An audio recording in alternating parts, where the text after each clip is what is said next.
Boa noite, batistas de todo o estado de São Paulo. Nós estamos aqui em plena Assembleia da Convenção, na Igreja Boas Novas, Vila Zelina, e você está participando desta noite missionária. É o tempo que a gente separa para pensar no avanço da obra missionária em todo o estado de São Paulo. E eu aproveito para agradecer ao pastor Wagner Vailate, o pastor dessa igreja que está aqui nos recebendo com toda a sua equipe.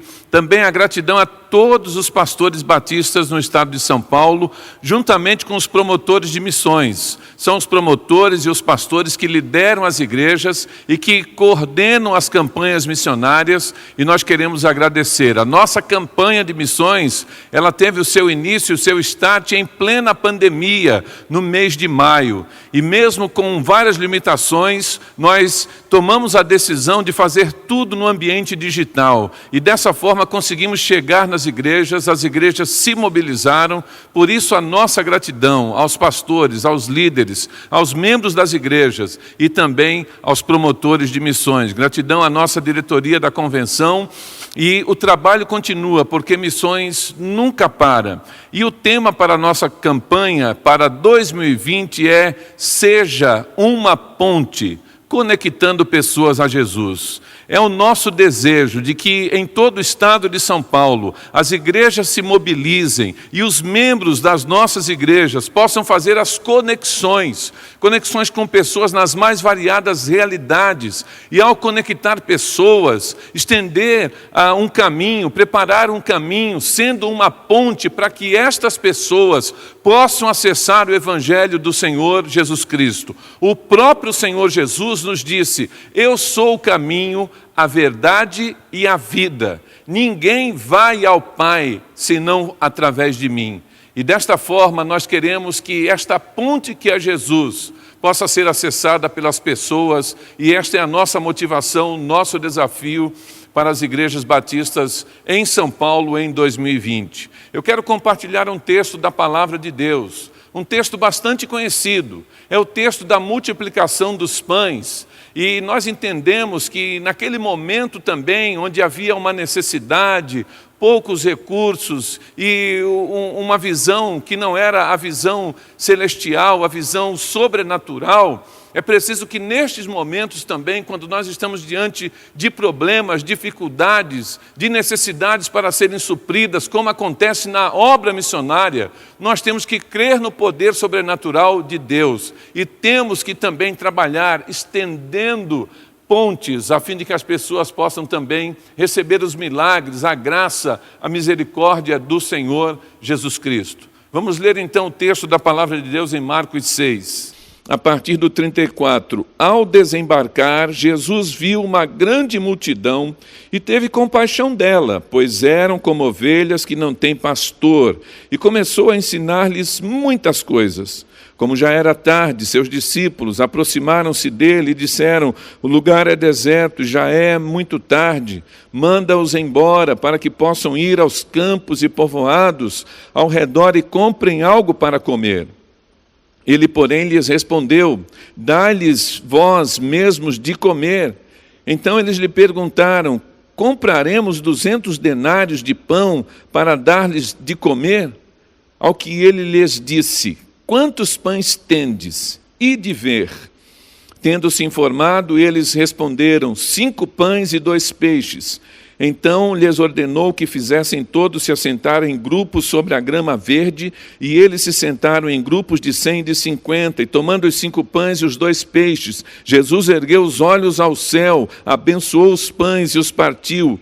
Em seguida entregou-os aos discípulos para que os servisse, e também repartiu os 2 peixes para todos. E todos comeram e ficaram satisfeitos. Em seguida, recolheram 12 cestos cheios de pedaços de pão e de peixe. O número dos que comeram os pães foi de 5.000 homens. Que o Senhor abençoe esta palavra lida em cada coração e que o Espírito Santo de Deus ilumine o nosso entendimento para compreender os ensinos colocados aqui no texto da palavra de Deus. Como disse, a fome, que é uma realidade ainda hoje, a gente tem esta figura de que é a necessidade, é a pessoa faminta sem o Senhor Jesus Cristo. Nós sabemos que temos ainda no nosso mundo a fome literal, a fome física, mas também há uma conotação e uma aplicação para a fome espiritual. O que nós associamos com a obra missionária é que este cenário do texto que lemos, nós temos aqui uma multidão faminta, nós temos pouquíssimos recursos e uma visão limitada. Muitas vezes esta é a realidade que encontramos nos vários cenários missionários, quer seja da igreja local, quer seja de uma região, quer seja do Brasil ou do mundo. Então nós temos uma necessidade muito grande que simboliza a multidão faminta. Mas a outra realidade que acompanha são pouquíssimos recursos. Nem sempre nós temos os recursos necessários para plantar as igrejas, para sustentar os missionários. É necessário um envolvimento, é necessário uma doação, é necessário que as igrejas se mobilizem para fazer a campanha, levantar oferta financeira, para que esta oferta, que é consagrada ao Senhor, possa ser multiplicada e aplicada no sustento de missões. Mas uma outra situação, como disse, é visão limitada. Porque nem sempre os crentes têm essa visão da importância da obra missionária. Nem sempre os crentes estão com o coração em missões e na obra de evangelismo. É muito natural que o dia a dia, a pressão do dia a dia, faça com que muitos crentes tenham a visão somente dos seus problemas pessoais, das suas coisas, das suas próprias dificuldades. Mas nós temos que trabalhar em duas frentes.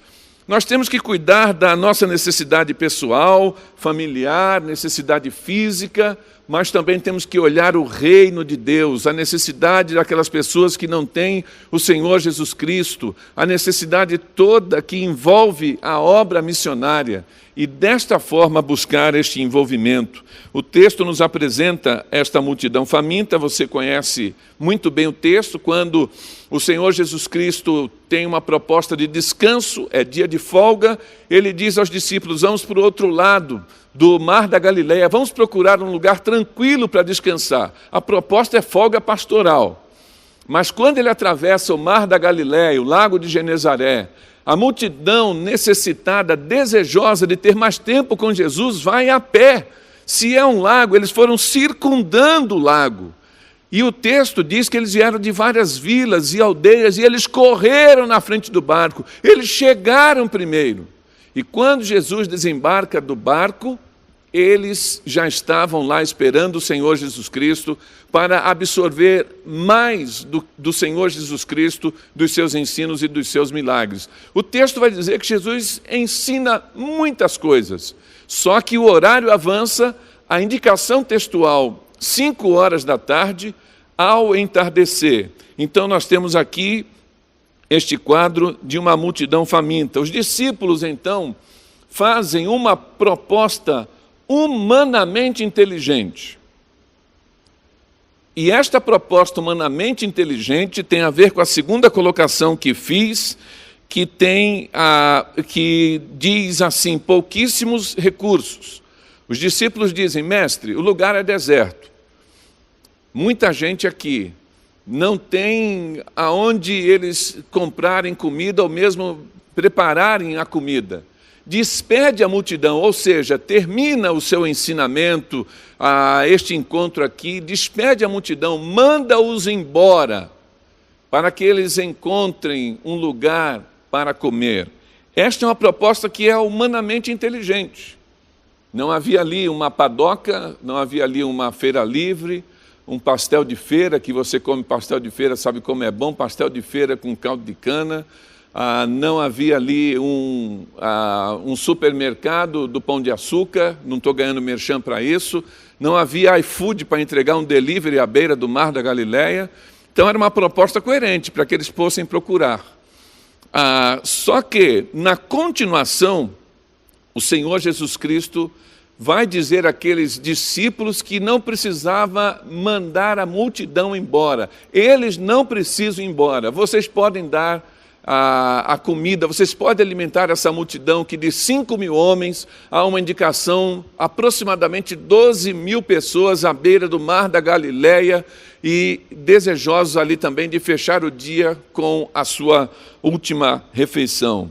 Na sequência do texto, nós temos a visão limitada, porque os discípulos estavam com Jesus, tinham uma experiência já de andar com Jesus, de ver os seus milagres, mas neste momento a visão limitada fazia com que eles enxergassem somente o natural.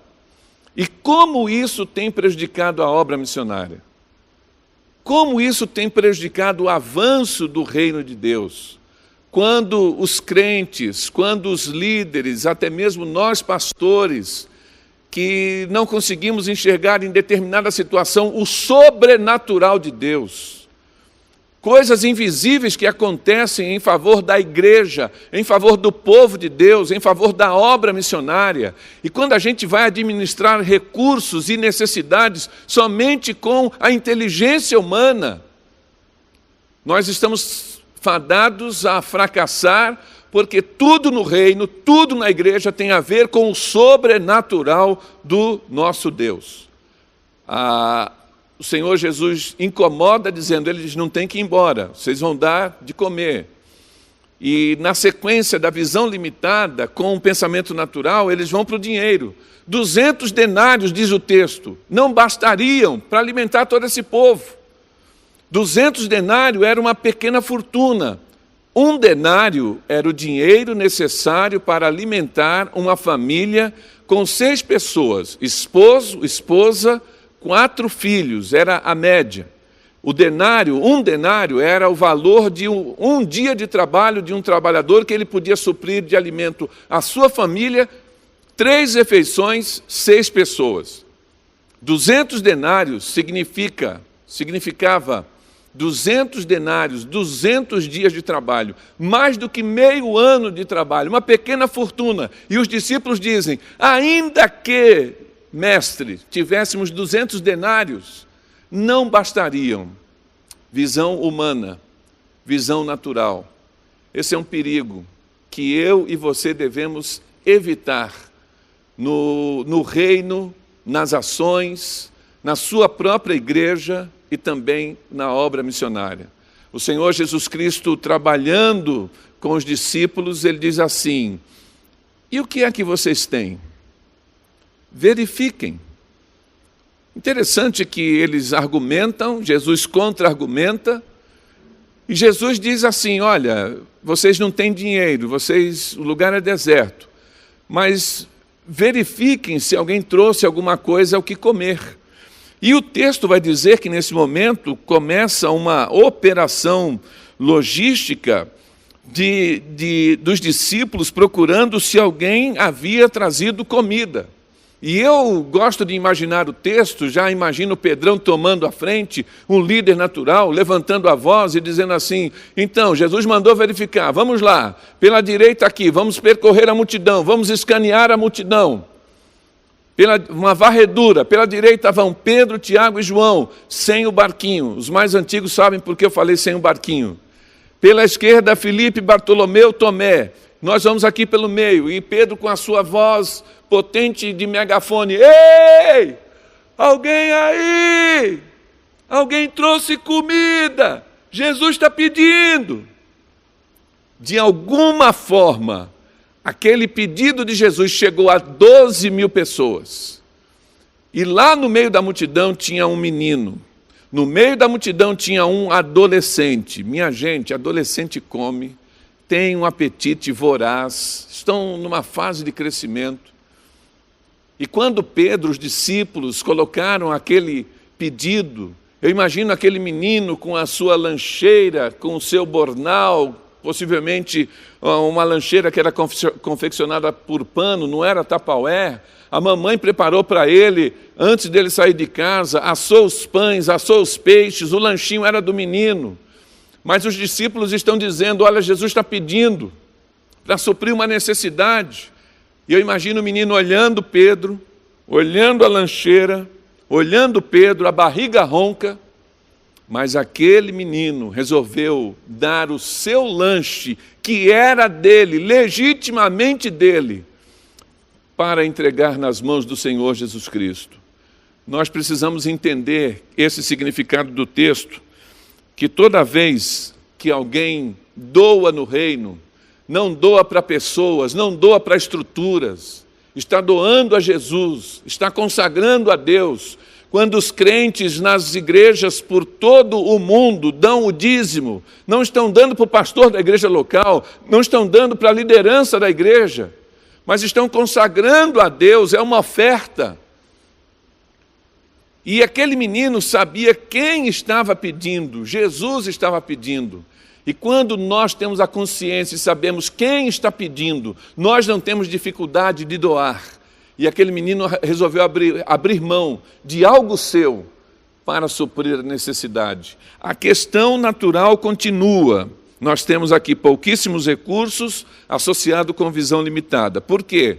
Os discípulos vêm até Jesus e eles apresentam o resultado da busca, da procura. 5 pães e 2 peixinhos. E eu gosto de olhar esse texto e imaginar como se estivesse lá, em loco, na cena, porque eu não admito, não entendo os discípulos chegando triunfantes. Jesus deu uma tarefa, missão cumprida, verifica se alguém trouxe comida. Eles chegam lá com 5 pães e 2 peixinhos. De nenhuma forma eu imagino eles pulando de alegria, conseguimos! Olha Jesus, 5 pães e 2 peixinhos. Eu só posso entender ou imaginar que havia um misto de tristeza ou mesmo de algum ceticismo, como se Jesus, olha, só encontramos 5 pães e 2 peixinhos, foi o que deu para conseguir. Nós até falamos com o senhor mais cedo, que era melhor ter mandado ir embora. Esse tempo aí já está mais... o dia está avançando mais. E se escurecesse, a multidão teria muita dificuldade de circular pelos lugares. O deslocamento, não havia iluminação natural como nós temos hoje. Mas ao trazer, mesmo que a gente não saiba a postura dos 12 ao entregar os 5 pães e os 2 peixinhos, mas em nenhum momento eu entendo alegria, triunfo. Mas quando eles entregam os 5 pães e os 2 peixinhos, o que nós temos nesse momento é o momento em que o Senhor Jesus Cristo faz uma transposição do natural para o sobrenatural. Porque ao entregar 5 pães e 2 peixinhos, Jesus não falou assim para eles, só isso? Vocês não viram que isso não vai dar? Será que vocês procuraram direito?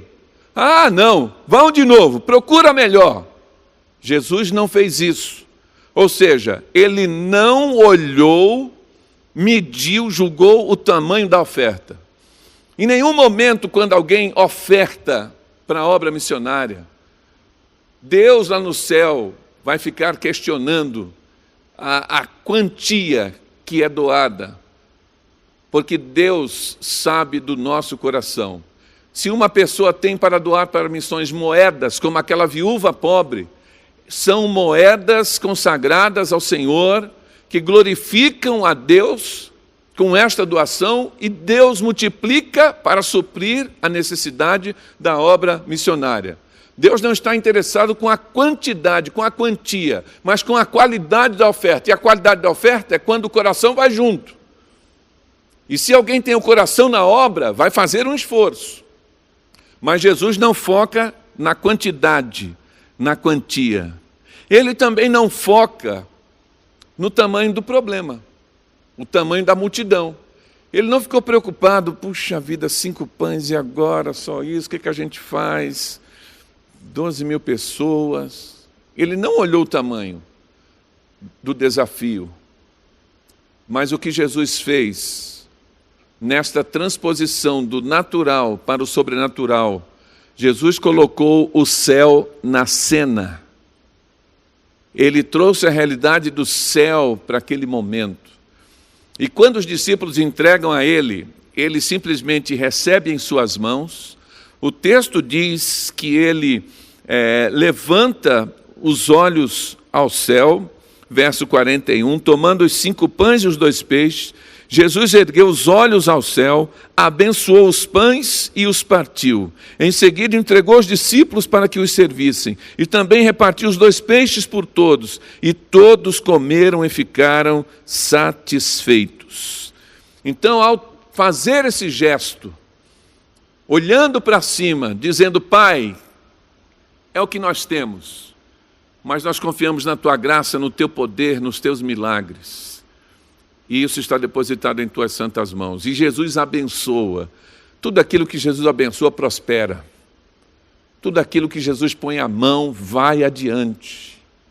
Tudo aquilo que Jesus consagra vai ter o seu fruto e vai ser uma grande colheita, como foi quando Jesus coloca o céu na cena. O que nós precisamos é trazer a realidade deste sobrenatural, do céu, da palavra de Deus para os cenários de São Paulo, na grande metrópole que temos aqui, nas regiões metropolitanas, pelo interior, plantando igrejas para que crentes que estão vivendo em qualquer geografia do estado possam também levar os olhos ao céu, clamar e pedir a bênção do Senhor para aquelas pessoas que estão vivendo ali, de maneira que os milagres possam acontecer. E isso é necessário que a gente consagre a vida, entregue e coloque a vida no altar do Senhor, para que Ele possa realizar os seus milagres. Caminhando para fechar, o que Jesus, a maneira como Jesus supriu essa necessidade, é interessante porque também coloca para a gente como é que a gente age quando nós temos multidão faminta, pouquíssimos recursos e visão limitada. Para resolver o problema de multidão faminta, pouquíssimos recursos e visão limitada, a gente tem que agir com compaixão. Porque quando Jesus desceu do barco, a multidão estava ali, era dia de folga, Ele não disse: olha, não marcou horário, não vou atender, vai lá, Pedro, diz que eu não atendo hoje para eles voltarem amanhã.